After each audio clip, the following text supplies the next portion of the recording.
Hi hello నమస్తే welcome back to our channel. నేను సహస్ర. SSMB 29th movie Mahesh Babu Rajamouli కాంబినేషన్లో వస్తున్న ఈ మూవీ మీద ఎన్నో లీక్లు అనేవి బయటకు వస్తున్నాయి. ఈ సినిమాలో 3 హీరోలు ఉన్నారని, అందులో ఒకరు నాగార్జున అని, అదేవిధంగా ఈ సినిమా మనకు దాదాపుగా 1000 కోట్లు ఖర్చు పెడుతున్న విషయం మనం ఇంతకుముందే డిస్కస్ చేసుకున్నాము.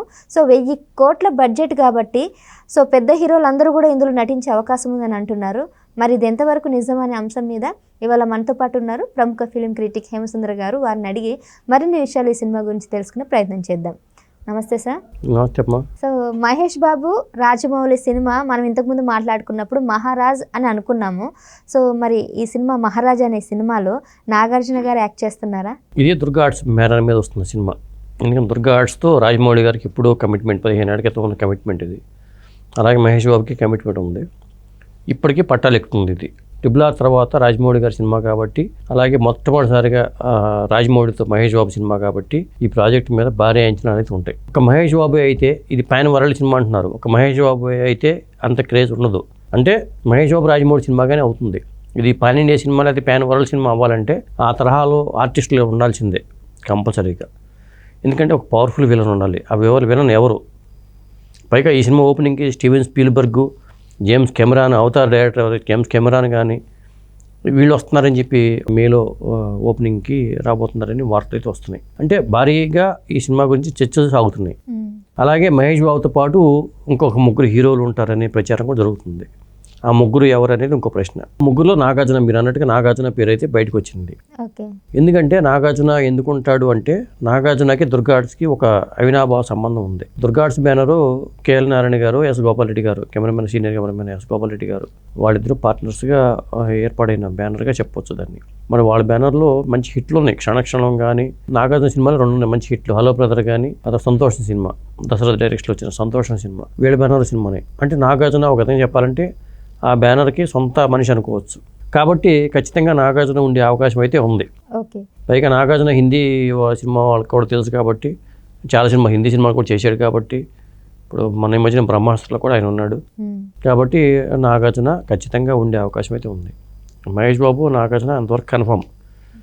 మిగతా 2 హీరోలు ఎవరంటే, మళ్ళీ ఒక తమిళ ఇండస్ట్రీ నుంచి రజనీకాంత్ని తీసుకొస్తారా, లేదా తమిళ ఇండస్ట్రీ నుంచి కమల్ హాసన్ తీసుకొస్తారా, ఇలాంటి అంశాలన్నీ వస్తాయి. మలయాళం నుంచి మమ్ముటి వస్తాడా, మోహన్ లాల్ వస్తాడా? ఎందుకంటే జైలర్లో కూడా మనం చూసాం కదా, జైలర్లో కూడా శివరాజ్ కుమార్ ఉన్నాడు.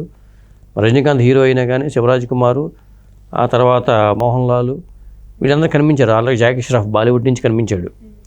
ఎందుకంటే ఈ తరహా సినిమాలకి కొంత అట్లాంటి బలమైన ఆర్టిస్టులు కూడా పడాల్సిన అవసరం అయితే ఉంది. అలాగే ఒక పవర్ఫుల్ విలన్ ఉండాలి. మరి హీరోయిజం ఎస్టాబ్లిష్ కావాలంటే అమెజాన్ ఫారెస్ట్ బ్యాక్ డ్రాప్లో సినిమా కాబట్టి ఒక పవర్ఫుల్ విలన్ కూడా ఉండాలి. మరి ఆ విలన్ ఎవరో, ఇలాంటివన్నీ ఉంటాయి. సో మీరు అన్నట్టు మహేష్ బాబు సినిమానే కాబట్టి ఆయనకున్న క్రేజ్ ఆయనకు ఉంటుంది.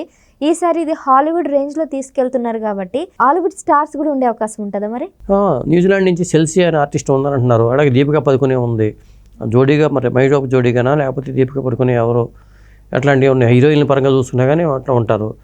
అలాగే మరి హాలీవుడ్ నటులు కూడా నటించే అవకాశం లేకపోలేదు. ఎందుకంటే హాలీవుడ్ వాళ్ళతో టైప్ ఉంది వీళ్ళకి. ఇప్పుడు బాలీవుడ్ నుంచి కరణ్ జోహార్ లాంటి వాళ్ళు పెద్ద పెద్ద సంస్థలు దీంట్లో కలుస్తూ ఉన్నప్పుడు హాలీవుడ్ నుంచి కూడా ఒక నిర్మాణ సంస్థలు కలుపుకుంటారు వీళ్ళు. మొన్న అప్పుడు RRR మనకి ఆస్కార్ దీనికి ఉన్నప్పుడు కూడా జేమ్స్ కెమెరాన్ వీళ్ళు కలిశారు, స్టీవెన్ స్పీల్బర్గ్ని వీళ్ళు కలిశారు. అలా కలిసినప్పుడు అక్కడ ఉన్న కంపెనీలతో కూడా వీళ్ళు ఒప్పందం జరిగిందంటున్నారు. ఆల్రెడీ ఒప్పందం కుదిరిపోయింది నిర్మాణ భాగస్వామిగా. 1000 కోట్ల బడ్జెట్ అంటే వీళ్ళు ఒక్కలే పెట్టుకోరు కదా. ఇది 1000 కోట్ల బడ్జెట్ అనుకున్నప్పుడు అంత బడ్జెట్తో సినిమా చేయాలంటే తెలుగు వాళ్ళకి సాధ్యం కాదు. ఒక టీం నిర్మాతల టీం ఉంటేనే, సమూహం ఉంటేనే కుదురుతుంది అది. కాబట్టి అలాంటి హాలీవుడ్ వాళ్ళు కూడా టైప్ అవుతారు. కాబట్టి విలన్ హాలీవుడ్ నుంచి ఉంటాడా లేకపోతే విలన్ బాలీవుడ్ నుంచి ఉంటాడా అని మనం చెప్పలేము కూడా. ఎందుకంటే పవర్ఫుల్ విలన్ తీసుకొస్తారు. లేదా హాలీవుడ్లో పవర్ఫుల్ హీరోని విలన్గా చేయొచ్చు, అది కూడా చెప్పలేము కదా, చెప్పలేము మనం. మీ అంచనా ప్రకారం ఇది అంటే ఇప్పుడు రాజమౌళి గత కొంతకాలంగా ఈ సోషల్ ఫ్యాంటసీ మూవీస్ అన్ని తీస్తున్నారు కదా, మరి ఈ మహారాజ్ అనే సినిమా రెగ్యులర్ లాగా ఉంటుందా లేకపోతే ఏదైనా సోషల్ రెగ్యులర్ ప్యాటర్న్లో ఉండే మూవీ కాదు. వీళ్ళు మొదటి నుంచి చెప్పారు ఇండియానా జోన్స్ తరహాలో ఉంటుంది, ఫారెస్ట్ బ్యాక్ డ్రాప్, పైగా అమెజాన్ ఫారెస్ట్ బ్యాక్ డ్రాప్, దక్షిణాఫ్రికాలో సినిమా చేస్తాము అని చెప్తున్నారు వాళ్ళు. చెప్పారు కాబట్టి ఆ తరహా కథాంశమే. అంటే ఒక ట్రావెలర్ పాత్రను పోషిస్తున్నాడు మహేష్ బాబు.